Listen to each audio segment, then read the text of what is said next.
Ladies and gentlemen, if you enjoy my video, please click the like button and share the video. It is the only way the YouTube algorithms really notices me. I will be very grateful to you. Trapped by a Tormented Soul. Scary story published by Scare Fiction. Chapter 1. The Invitation. Rain lashed against my window panes, a relentless rhythm that mirrored the relentless anxiety gnawing at my gut. I wasn't one for introspection, but lately, the silence of my apartment was deafening, forcing me to confront the hollowness within. My days were a monotonous blur of grading papers and lecturing on the intricacies of 19th century literature to a sea of disinterested faces. Outside of work, the only company I kept was the occasional lukewarm beer and the flickering blue glow of my laptop screen. The knock startled me, a sharp rap that sliced through the symphony of rain and self-pity. I wasn't expecting anyone. Wiping the condensation from the peephole, I squinted through the blurry glass. An unfamiliar figure stood in the hallway, shrouded in the dim glow of the single overhead bulb. Hesitantly, I unlocked the deadbolt, the old chain rattling its protest. The woman who stood before me was a stark contrast to the dreary weather. Her smile was polished, a touch too wide, and her emerald eyes seemed to hold an unsettling glint. She was impeccably dressed, a stark black suit that swallowed her slight frame. "Evelyn Thorne?" she inquired, her voice a smooth, practiced melody.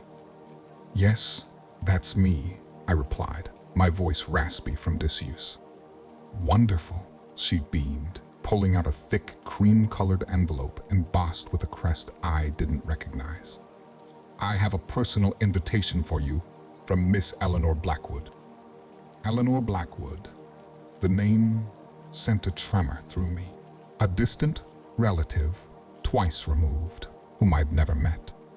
We shared a great-great-grandmother, a woman shrouded in whispered family legends, eccentric, reclusive, rumored to have dabbled in the occult. We'd received a single letter from Eleanor years ago, a cryptic note expressing condolences for a loss I barely understood. There had been no further contact until now.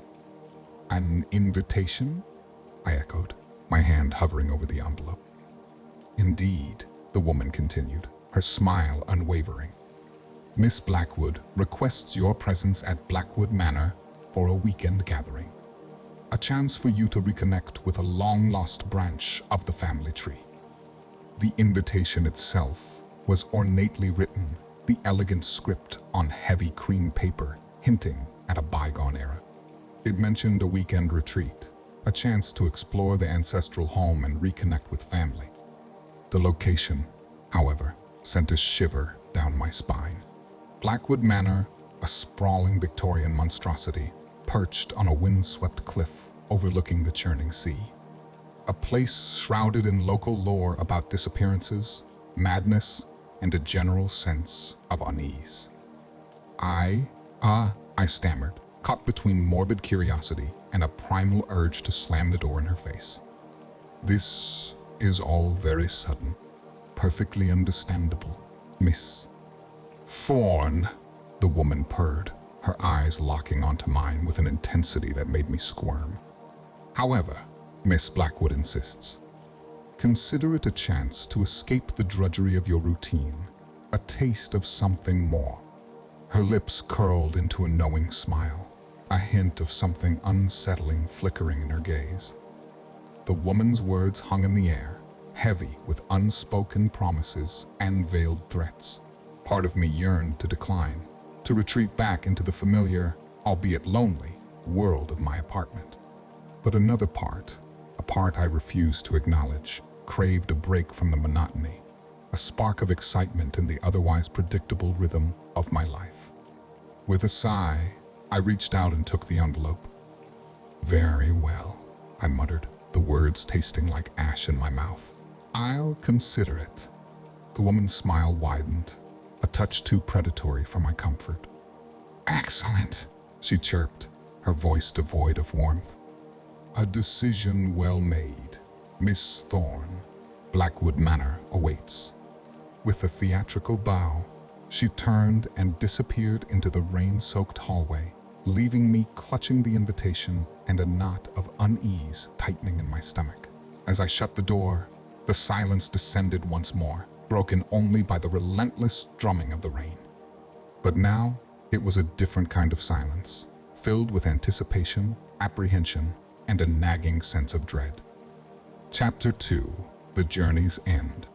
The taxi driver cast a nervous glance in the rearview mirror as we navigated the increasingly desolate stretch of coastal road. The storm from the previous night had subsided, leaving behind a sky the color of lead and a pervasive chill that crept through my thin jacket. The GPS signal had sputtered and died an hour ago, leaving us relying on a faded map and the driver's increasingly vague directions. Towering cliffs rose on either side, their dark, jagged faces mirroring the turmoil in my stomach. The occasional scraggly seabirds circled overhead, their mournful cries echoing through the desolate landscape. Clumps of gnarled trees, twisted by years of relentless wind, clawed at the sky like skeletal fingers reaching for salvation. The air grew thick, heavy, with the smell of salt, seaweed, and a faint undercurrent of something metallic and unpleasant. Blackwood Manor shouldn't be much further, the driver muttered, his voice strained. He kept his knuckles white-knuckled on the steering wheel, his eyes darting nervously at the rearview mirror like he expected something to be chasing us. As if on cue, a loud, mournful screech pierced the silence. I spun around, searching frantically for the source. The taxi driver let out a choked gasp, his face pale. "Just gulls, miss," he stammered, though his voice lacked conviction. Doubt gnawed at me. Gulls didn't sound like that, a sound more akin to scraping metal, laced with a chilling, inhuman wail. The unease I'd felt since receiving the invitation intensified, morphing into a cold dread that coiled in my gut. Finally, after what felt like an eternity, the road dipped sharply, revealing a sprawling structure perched precariously on the cliff's edge. Blackwood Manor. It was even more imposing in person than the grainy photo on the invitation. The once grand Victorian mansion stood shrouded in shadow, its paint peeling, its windows like vacant eye sockets, staring out at the churning sea below. Overgrown ivy crawled up the weathered stone walls, and gargoyles, grotesquely contorted, leered down from the crumbling gables. The silence surrounding the place was unnatural, broken only by the relentless crash of waves against the jagged rocks below. A shiver danced down my spine. This wasn't just an old house. It was a place of secrets, a place where the weight of the past seemed to press down on me with suffocating intensity. The taxi driver fumbled with the gears, stopping with a jerk at the base of a cracked and uneven driveway. He threw me a hurried glance, his face etched with relief. "This is it, miss," he mumbled, his voice barely a whisper. "Blackwood Manor." He practically threw the suitcase out of the trunk before speeding away in a cloud of dust, leaving me alone with the oppressive silence and the imposing structure before me. Taking a deep breath, I steeled myself and walked towards the mansion. The rusted iron gate groaned as I pushed it open, and the sound echoed ominously in the stillness. As I approached the front door, my gaze fell upon a single flickering candle burning in the dusty window above. A shiver danced down my spine. There was no electricity here. Who or what had lit that candle? With a trembling hand, I grasped the heavy wrought iron knocker. The metal was cold against my skin, and just as I raised it to rap against the weathered door, a sudden gust of wind slammed across the porch, extinguishing the lone candle in the window above. I was plunged into complete darkness. For a moment, I stood frozen, my heart pounding in my chest. Then, from within the mansion, a sound. A faint, unsettling creak, followed by an unsettling silence. The hairs on the back of my neck prickled. and a cold dread washed over me. I was no longer alone at Blackwood Manor. Chapter 3: A Sense of Unease. The creak echoed through the cavernous hall, sending shivers down my spine. I clutched the heavy oak door behind me, its groaning protest swallowed by the oppressive silence of Blackwood Manor.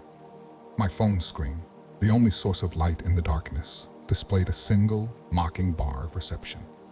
Trying to call for a cab, or even confirm the location with a map app proved futile.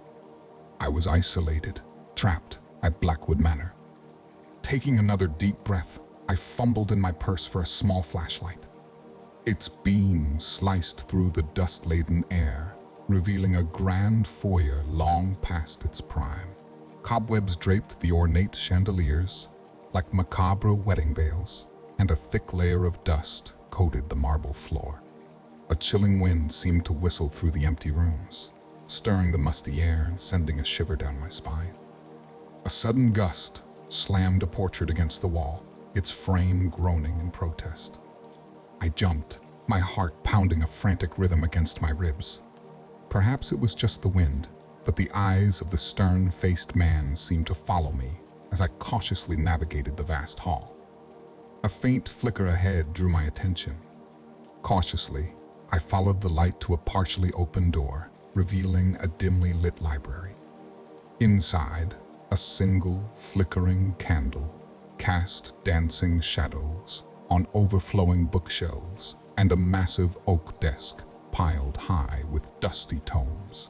The smell of old paper and leather mingled with a faint, unsettling sweetness I couldn't quite place. As I stepped into the room, a book on the desk tumbled over with a loud thud. My breath hitched, and I scanned the room, searching for the source of the disturbance. There was nothing, just the flickering candle and the endless rows of silent books. Compelling myself to move, I approached the desk. The fallen book lay open, its yellowed pages revealing a faded newspaper clipping. The headline screamed, "Tragedy at Blackwood Manor, Young Heiress Found Dead." The accompanying article recounted the mysterious suicide of Eleanor Blackwood's great-grandmother, a woman rumored to have dabbled in dark magic. A cold dread settled in my stomach. Was this the tormented soul that had drawn me here? A sudden gust of wind extinguished the candle, plunging the room into darkness. Panic clawed at my throat. I scrambled for my phone, its dim light barely penetrating the thick shadows. A faint scratching sound came from behind the towering bookshelves. I froze, my breath caught in my throat. The sound came again, closer this time, accompanied by a low, mournful whimper. Using my phone light, I cautiously stepped towards the sound. As I rounded the bookshelf, a gust of wind swept past, sending a chill through my body and extinguishing my phone screen. I was completely in the dark, the only sound my own ragged breaths and the unsettling scratching noise that seemed to emanate from everywhere and nowhere at once. With a desperate sob, I fumbled in my purse for a lighter. Click, a spark, and a small flame flickered to life. By its meager light, I saw a dark shape flit across the far end of the room, disappearing into the labyrinth of bookshelves. Terror surged through me, a primal scream rising in my throat. I wasn't alone. Something was in this house with me, something unseen and malevolent. Scrambling back to the hallway, I stumbled blindly towards the front door, my heart hammering against my ribs. But the heavy oak door wouldn't budge. Panic clawed at my throat. I was trapped, locked in with whatever lurked in the shadows of Blackwood Manor. Exhausted and terrified, I sank to the floor, the flickering lighter clutched in my shaking hand.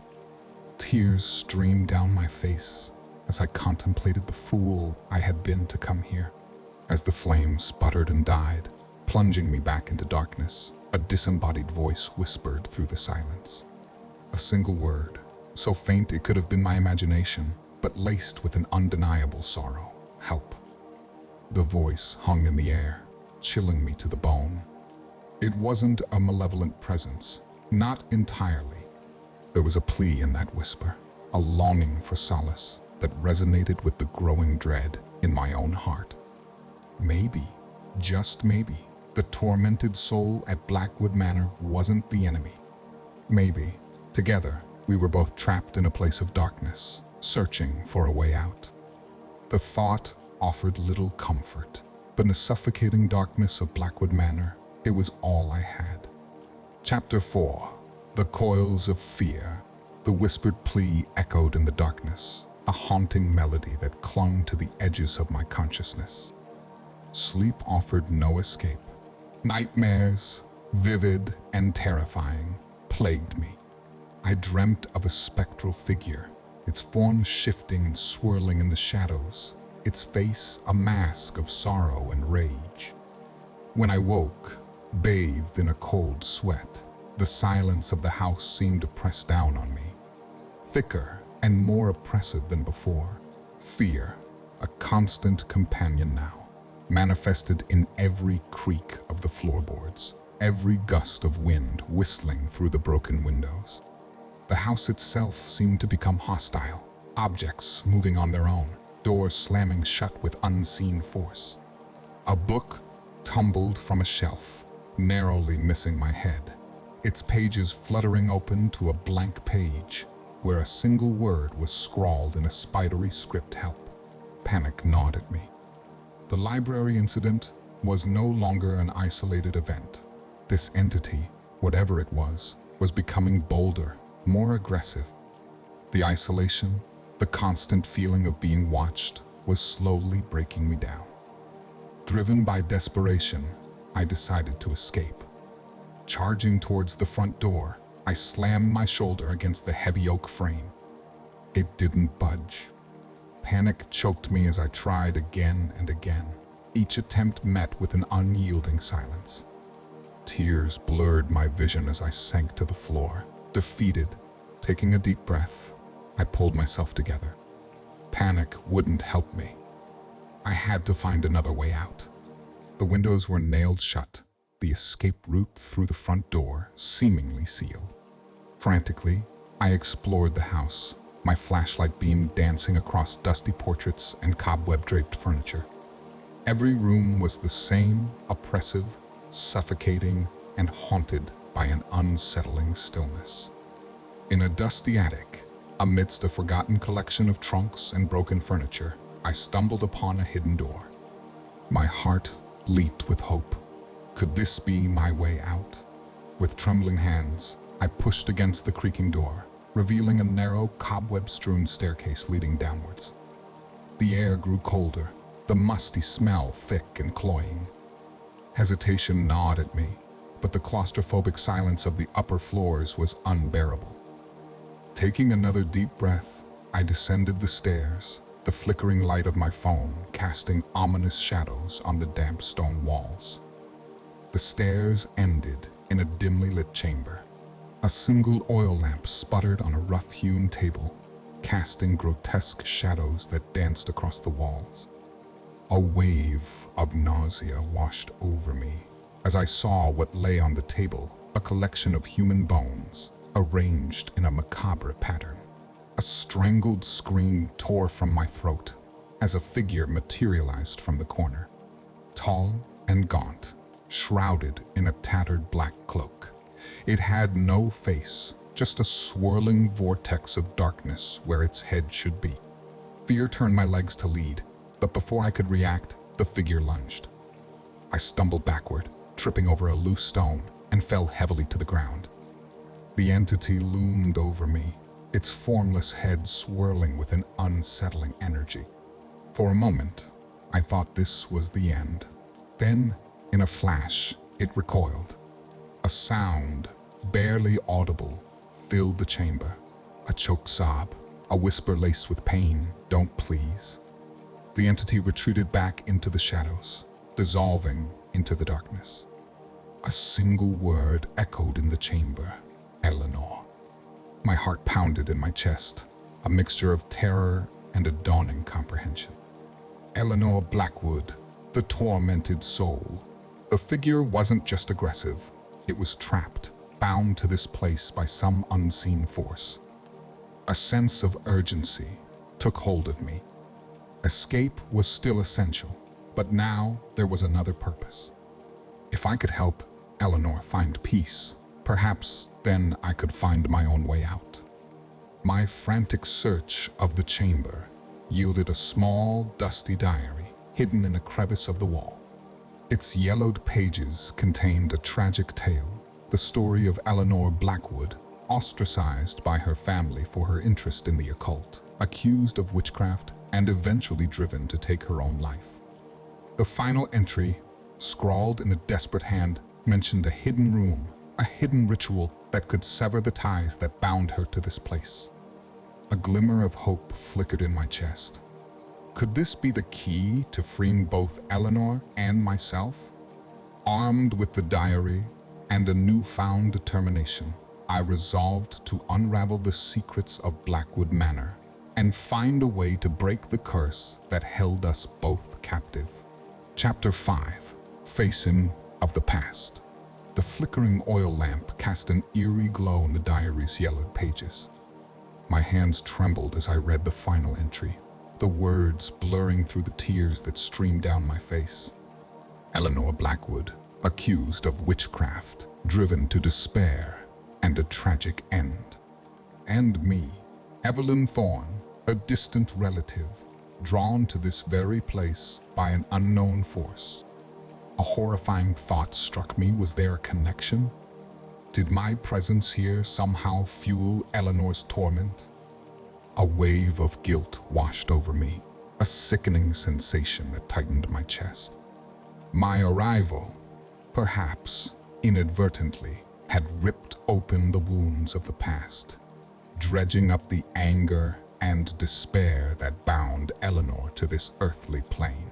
The thought fueled a burning desire to right this wrong, to help Eleanor find peace, even if it meant putting myself at further risk. The diary mentioned a hidden room, accessible only through a secret passage behind the portrait of Eleanor's great-grandfather in the library. Hope, tinged with trepidation, propelled me forward. Returning to the library, I scanned the dusty portraits lining the walls. My gaze fell upon the stern-faced man, his eyes seeming to follow me once more.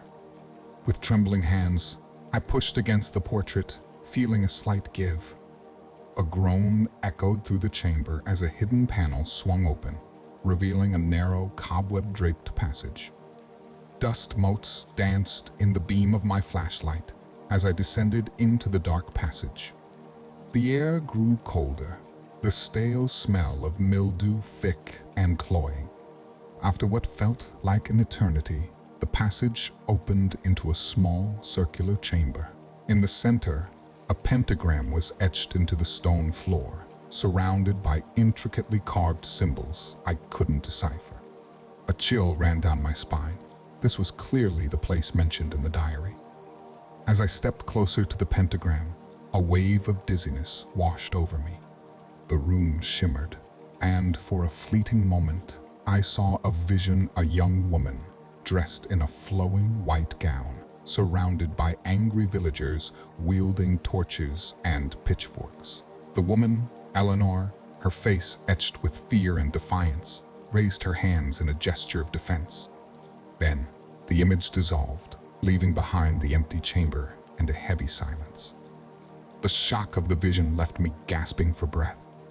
Had I just witnessed the events leading to Eleanor's death? The accusation of witchcraft, the mob mentality, it all felt terrifyingly real.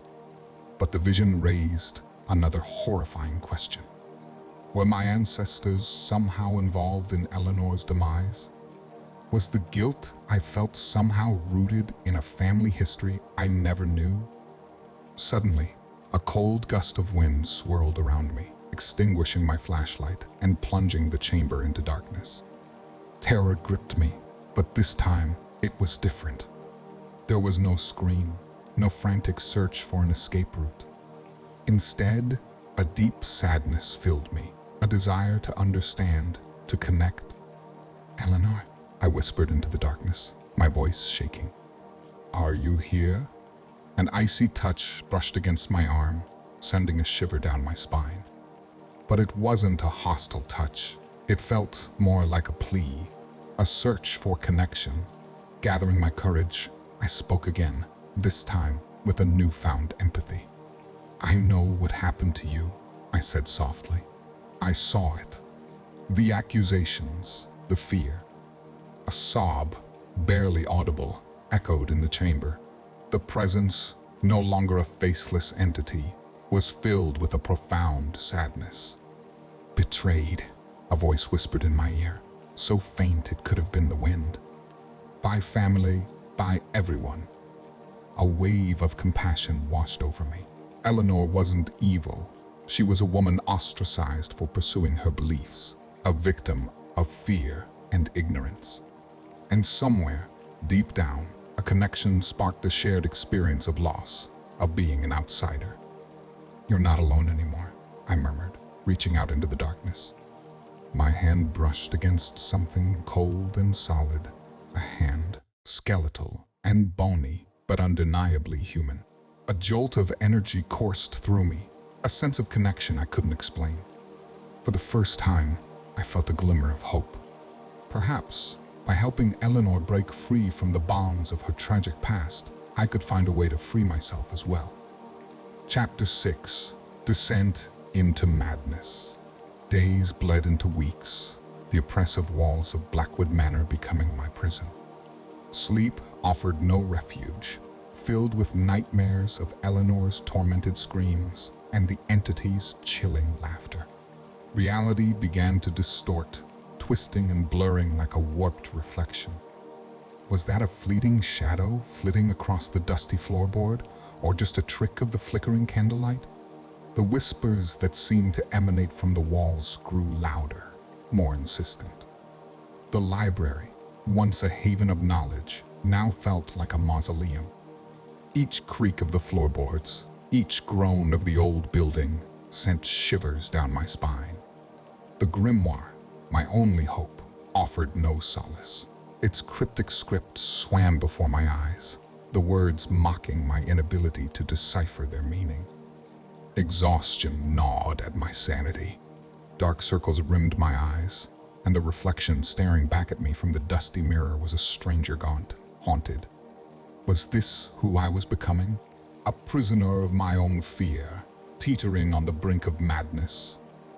One particularly bleak night, the whispers peaked, morphing into distinct words. "Come closer," they hissed, emanating from the dusty portrait of Edgar Blackwood that hung above the fireplace. Desperation gnawed at me.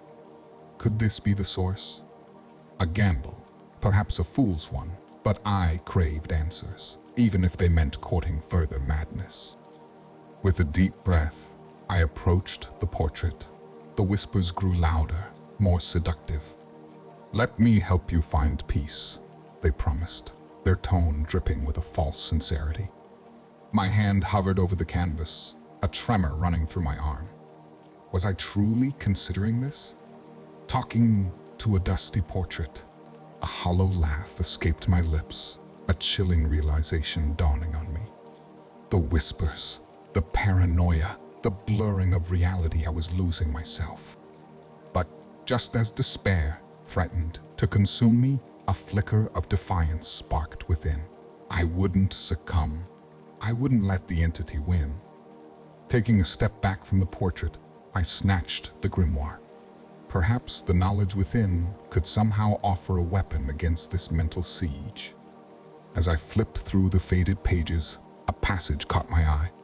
It spoke of a spectral reflection ritual, a way to communicate with the spirit world, but with a chilling warning: such communication could leave one vulnerable to the influence of malicious entities. My heart hammered against my ribs. Was this truly a risk I was willing to take? But the thought of answers, of confronting the source of the torment head-on, propelled me forward. Ignoring the growing unease within me, I gathered the necessary ingredients for the ritual: a silver mirror, black candles, and a vial of a pungent-smelling oil. As I arranged the items on a dusty table, The whispers morphed into chilling laughter. The air grew frigid, and shadows danced on the walls. Doubt gnawed at my resolve, but I pressed on, chanting the incantation with a shaky voice. The room pulsed with an otherworldly energy. The candles flickered, casting grotesque shapes on the surrounding walls. Then, in the depths of the silver mirror, a swirling vortex of shadows appeared. A spectral figure materialized within Eleanor Blackwood, but not the spectral form I had known before. This Eleanor was twisted, her beautiful features contorted with rage and despair.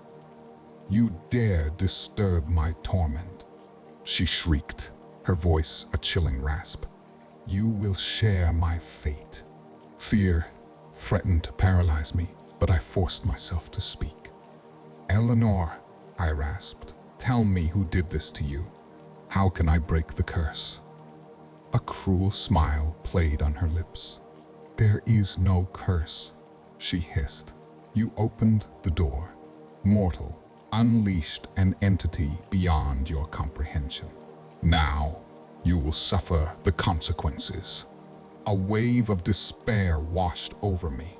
If there was no curse, then what hope did I have? But even as despair threatened to consume me, another voice flickered within the vortex of shadows, a raspy, malevolent voice. "Foolish mortal," it cackled, filled with a chilling amusement. "You are trapped within my web. Enjoy your slow descent into madness." The room plunged into darkness. The spectral images vanished, leaving behind a chilling silence. I fell to my knees, the weight of the revelation crushing me. No curse, just a monstrous entity, now aware of my presence, toying with me. Tears streamed down my face, a mixture of fear and frustration. By attempting to find answers, I had opened myself further to the entities. Chapter 7: Unveiling the Truth. The revelation echoed in the chamber's suffocating silence. No curse, just a malevolent entity feeding on Eleanor's misery. Despair threatened to consume me, but a sliver of defiance remained.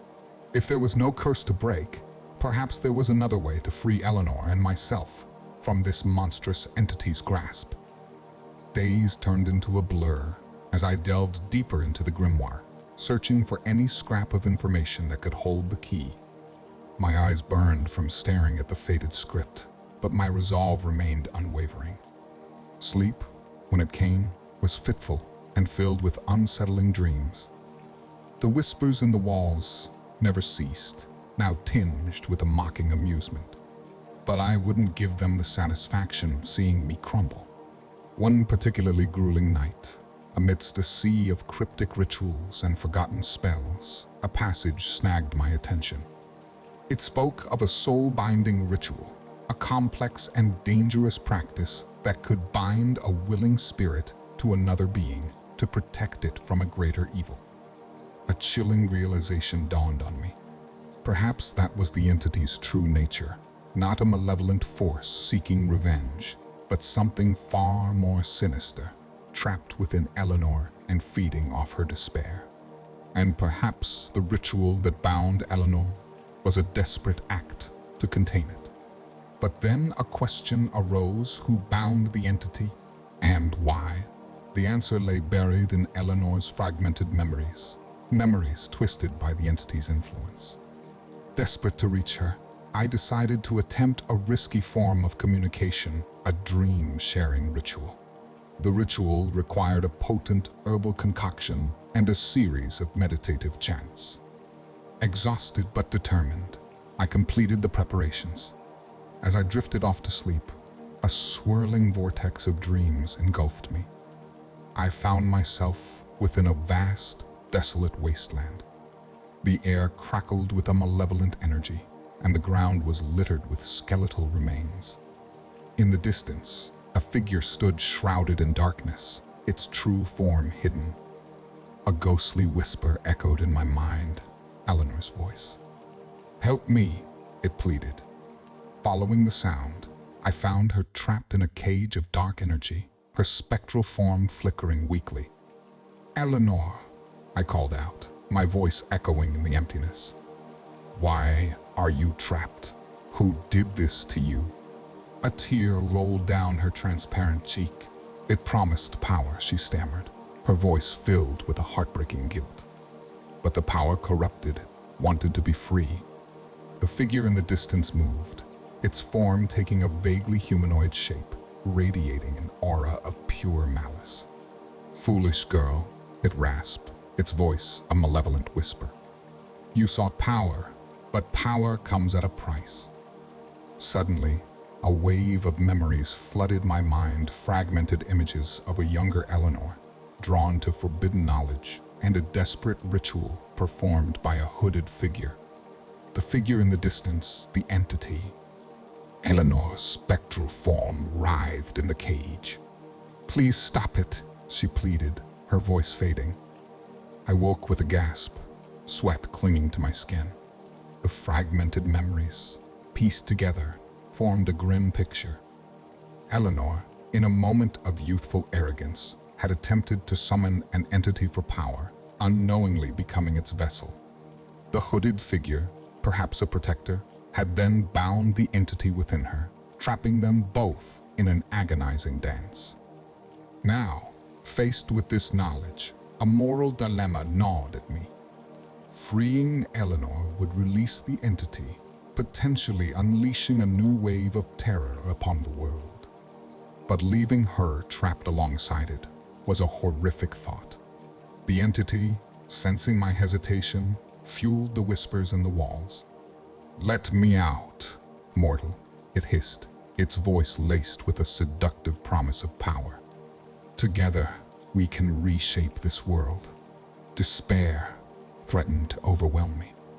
Was there any way out of this damned situation? The grimoire remained silent, offering no easy solutions. A single tear traced its way down my cheek. I was trapped, a pawn in a game I didn't understand, forced to make a choice with unimaginable consequences. Chapter 8: Confrontation and Conflict. The ritual chamber buzzed with a malevolent energy. Each crackle of static electricity sent shivers down my spine. Opposite me, Eleanor Blackwood materialized, but not the Eleanor I knew. Gone was the sorrow in her eyes, replaced by an unnatural glow and a predatory gleam. This presence, cloaked in a swirling vortex of spectral light, felt foreign, a chilling mockery of the woman I'd come to know. "You freed it," she snarled, the voice echoing eerily in the chamber. "The thing you sought to banish is now unbound, feasting on your foolishness." Panic welled within me, but I forced it down. "Eleanor," I said, my voice surprisingly steady. "This wasn't my intention. I was trying to help you." A humorless laugh escaped her spectral form. "Help?" She circled me, her voice a chilling whisper. "We are trapped within these walls, puppets bound to the same dark strings. There is no escape, only oblivion." A cold dread settled in my stomach. The ritual hadn't set her free. It had twisted her, merging her with the entity I'd foolishly banished. The very being responsible for her torment now possessed her, warping her into a creature fueled by rage and malice. "There has to be another way," I pleaded, desperation clinging to my voice. The grimoire, maybe it holds the key to my gaze, fell on the ancient tome lying forgotten on the dusty floor, a treasure trove of arcane symbols and faded script. It had materialized during the chaotic ritual, perhaps offering the very knowledge needed to undo this nightmare. "Look closer," Eleanor hissed, her voice laced with a cruel amusement. "But choose wisely. Wrong words could unleash a darkness that will consume everything." With trembling hands, I opened the grimoire.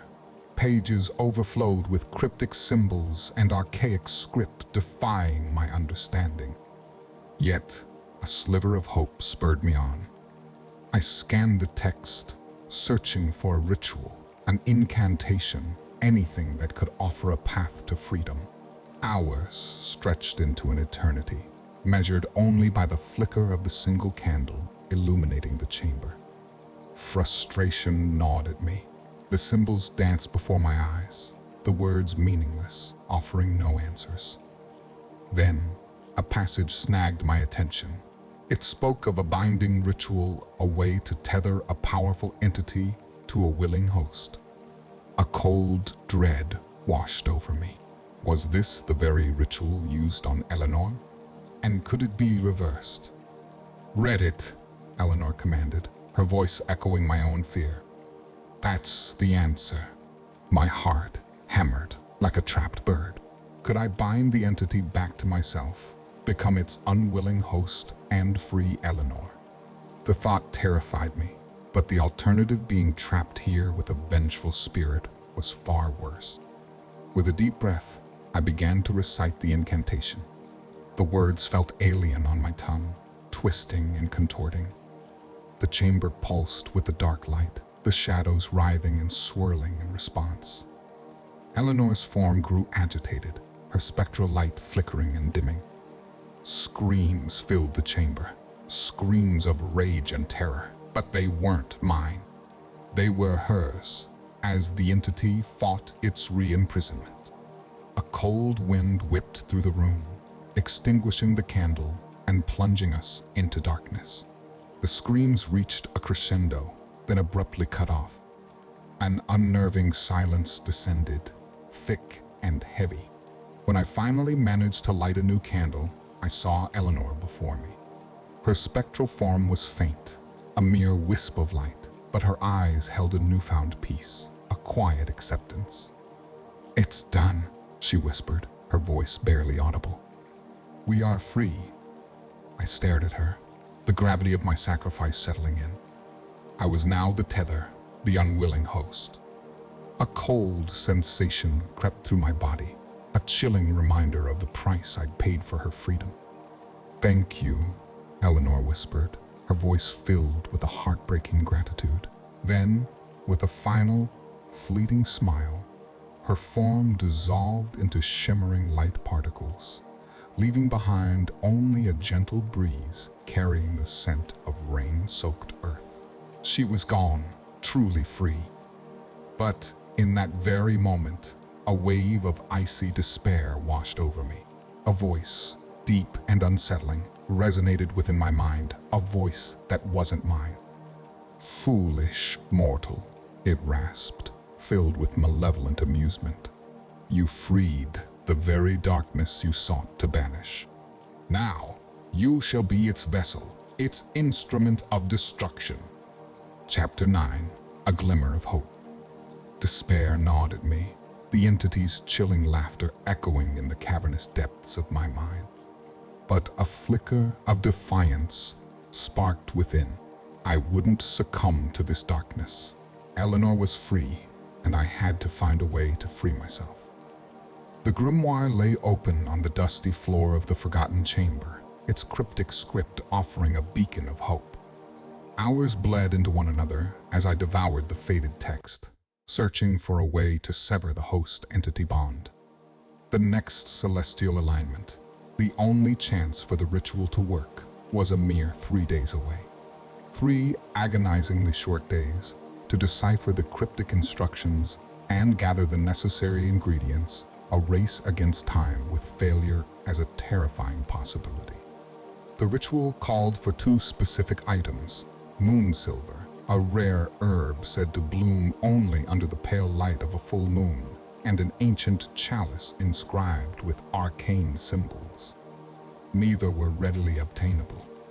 Moon silver, according to the grimoire, thrived in a hidden valley rumored to be guarded by territorial creatures.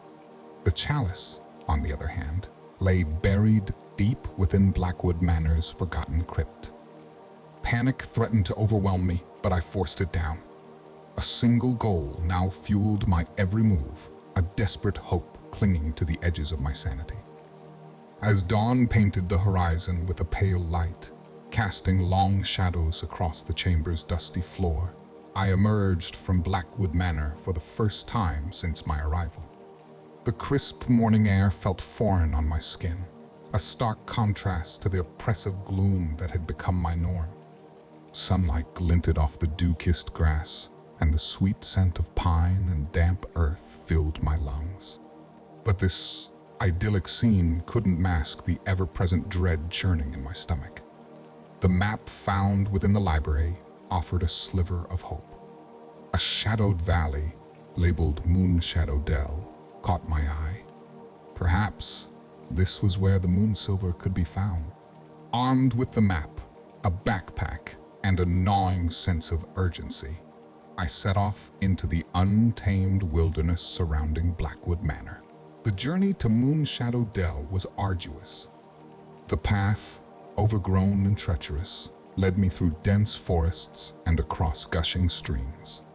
Exhaustion became a constant companion, gnawing at my limbs with each step. But the entity's mocking voice spurred me on. "Look at your weakness, mortal," it rasped, a constant reminder of the parasite writhing within my soul. "You will fail. You will succumb."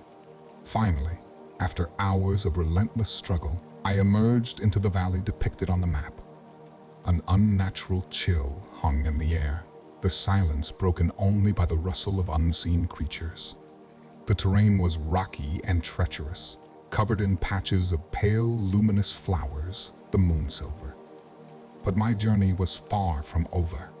Giant moths, attracted by the moonlight that bled through the thick canopy overhead, swarmed the valley, their buzzing a menacing hum. Using my backpack as a makeshift shield, I fought my way through the swarm, their sharp stingers leaving welts on my exposed skin. Just as exhaustion threatened to consume me, I spotted a cave nestled amidst the rocks, its entrance glowing with an ethereal blue light. This had to be the source of the Moonsilver. Taking a deep breath, I braced myself and plunged into the cavern's cool darkness. The cave was filled with the same luminous flowers, their soft glow revealing a network of tunnels. The air grew colder, and the scent of damp earth filled my lungs. After what felt like an eternity of navigating claustrophobic passages, I stumbled upon a hidden chamber. In the center, bathed in the light of the glowing flowers, lay a simple stone chalice, its surface etched with intricate symbols that matched those described in the grimoire. Relief washed over me, momentarily eclipsing the entity's chilling presence. I carefully plucked a handful of Moonsilver flowers and retrieved the chalice. But the celebration was short-lived. A deep growl echoed through the cave, a sound that sent shivers down my spine. A monstrous creature, a hulking mass of fur and razor-sharp claws, emerged from the shadows. This was the guardian of the Moonsilver, awoken from its slumber by my intrusion. With a desperate scream, I scrambled back, dodging the creature's swipes. The entity within me, sensing my fear, roared in amusement. "Succumb to panic. Let it consume you." But I wouldn't give up. This was my only chance. Grabbing a large rock from the cave floor, I lunged at the creature, the adrenaline masking the pain of exhausting. Chapter 10, Whispers on the Astral Wind. The grimoire lay open before me, its faded script swimming before my eyes. Sweat slicked my palms as I traced the intricate symbol etched onto the ancient chalice. Tonight was the night of the celestial alignment. Tonight, I would attempt to sever the bond with the entity and free myself, or succumb to its darkness forever. A wave of nausea washed over me. The entity, sensing my fear, stirred within. A cold, raspy voice echoed in my mind. "Doubt gnaws at you, mortal. Embrace it. Let the darkness consume you." Gritting my teeth, I forced the voice down.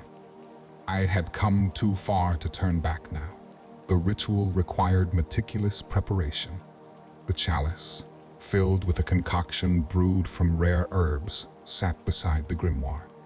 A circle of chalk, inscribed with arcane symbols, surrounded the makeshift altar. The room, once a dusty library, was now filled with an unsettling energy that crackled in the air.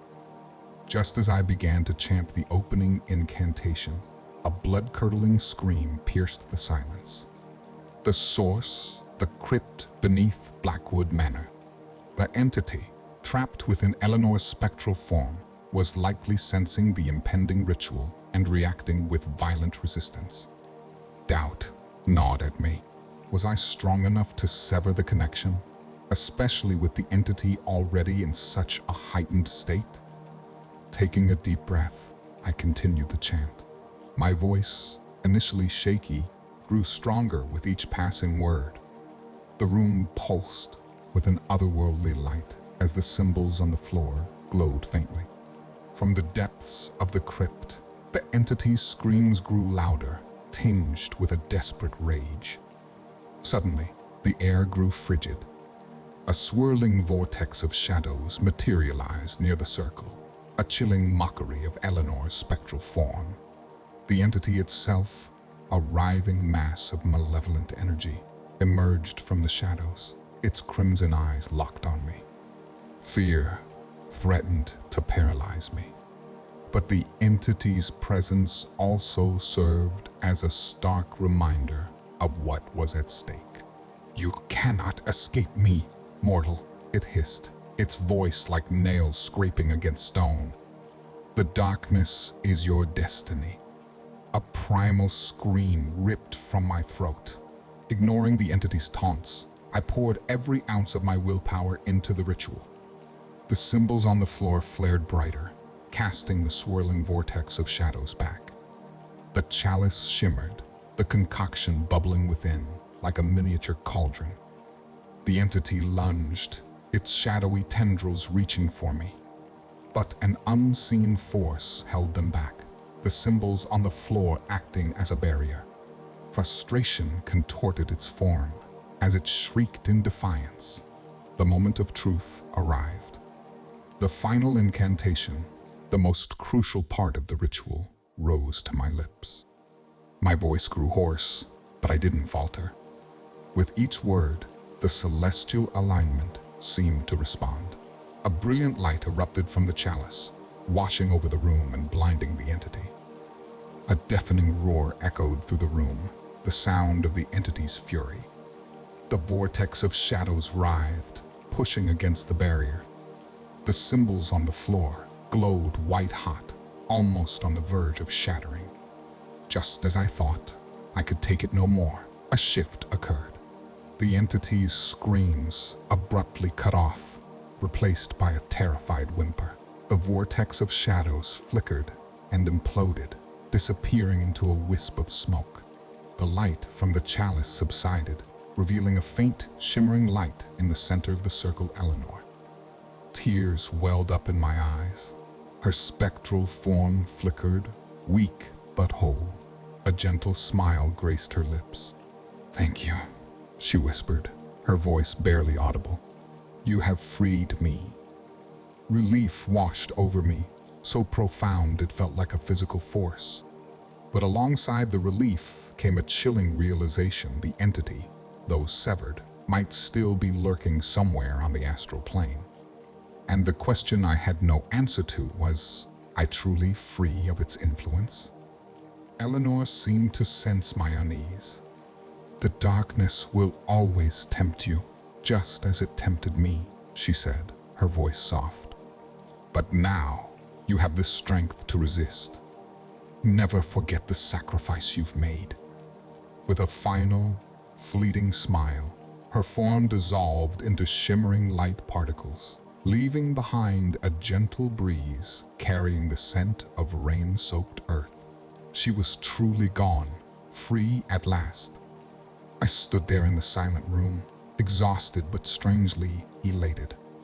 The room felt lighter. The oppressive aura of the entity vanished.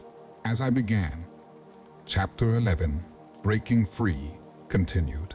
The weight of the revelation pressed down on me, like a physical force. Eleanor, a victim of her own ambition, trapped alongside a monstrous entity. Days bled into each other as I wrestled with a terrible dilemma. Freeing her meant unleashing the entity, but leaving her imprisoned was a form of torture I couldn't condone. Sleep offered no solace. The entity's whispers taunted me, promising power if I released it. Eleanor's mournful pleas echoed in my nightmares. Finally, driven to a corner, I made a decision, a desperate gamble that might succeed or end in cataclysmic failure. Returning to the grimoire, I scoured its pages with renewed fervor. Deep within its cryptic script, I unearthed a passage about a soul-severing ritual. It was a dangerous procedure meant to sever the connection between two bound spirits. But with the knowledge of the hooded figure's initial binding, a sliver of hope emerged. Perhaps by replicating the ritual, focusing on the original binding energy, I could sever the entity from Eleanor. The ritual required a multitude of rare ingredients and precise incantations. Obtaining the necessary components became a harrowing journey, leading me through treacherous landscapes and forgotten ruins. Exhaustion gnawed at my body, but the image of Eleanor's spectral form, filled with a heartbreaking plea, fueled my determination. Finally, after weeks of relentless pursuit, I stood in the forgotten crypt beneath Blackwood Manor, the site of the initial binding. The air grew thick with a malevolent energy, the whispers reaching a fever pitch. Eleanor, sensing my presence, materialized in a swirling vortex of shadows, her spectral form flickering weakly. "You, what are you doing?" she rasped, her voice filled with a mixture of fear and hope. "I'm here to help," I replied, my voice hoarse but resolute. "I can sever the bond, free you from the entity's grasp." A flicker of doubt crossed her spectral form. "But what of the entity?" Ignoring the entity's enraged screams echoing within my mind, I began the ritual. The air crackled with raw energy as I chanted the ancient words, tracing intricate symbols in the air with a vial of shimmering liquid. Eleanor's spectral form wavered, caught between my pull and the entity's hold. The entity, sensing its imminent release, unleashed a torrent of rage. Shadows writhed on the walls, threatening to engulf us. But I pressed on, pushing my will into the incantation. The symbols glowed brighter, carving a path for the severing.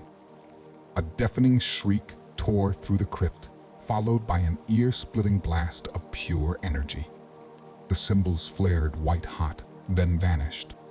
Eleanor's spectral form writhed in a vortex of light, her face contorted in pain. And then, silence.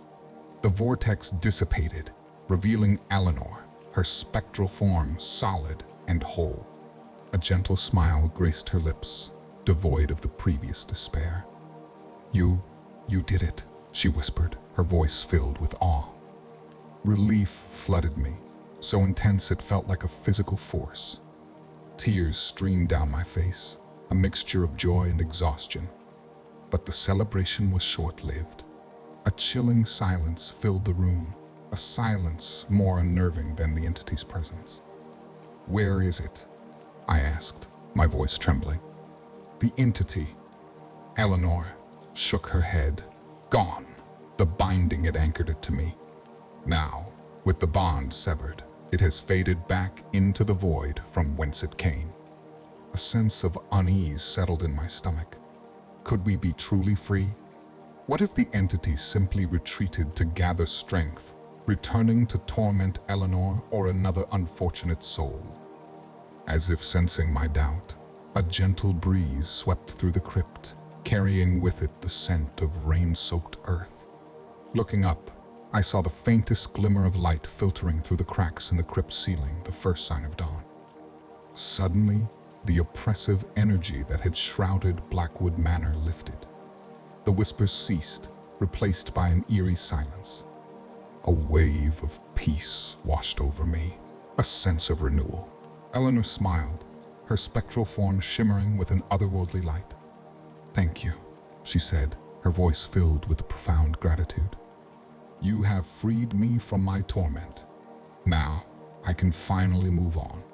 With a final farewell, her form dissolved into shimmering light particles, leaving behind a single, radiant teardrop that floated in the air before slowly dissipating. Exhausted, but strangely elated, I emerged from the crypt.